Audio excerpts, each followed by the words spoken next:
Hello and welcome to my results from 10 hours of Revenants. So there's two things to briefly mention about this. The first one is I didn't kill any Revenant in particular, I just killed the highest level ones available to me. And the second thing is that I used a Blowpipe with Addy darts for this. So with that said, I'll let the loot and stats play on the screen and I'll be back with you in the discussion segment.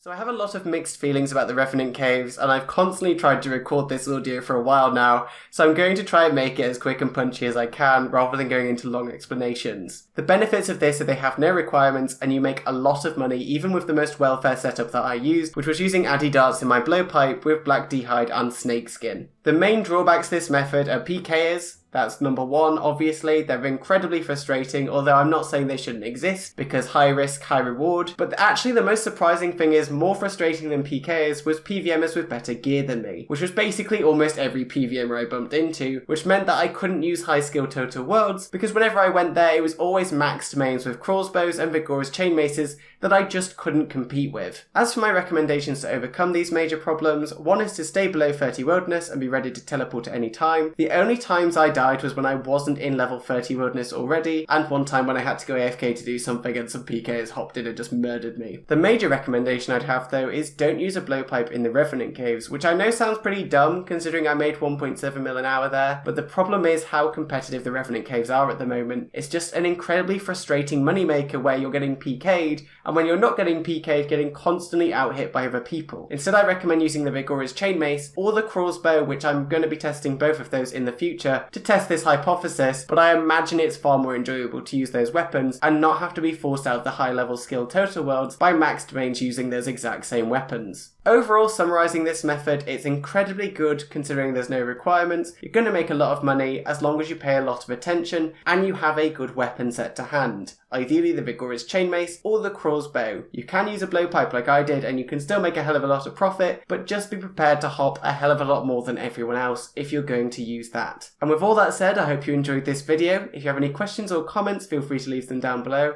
And if there's anything you'd like me to cover for 10 hours, then feel free to drop me a line and I'll do my best to make it happen. With all that said though, I hope you had a nice day and I will see you next time. Bye guys!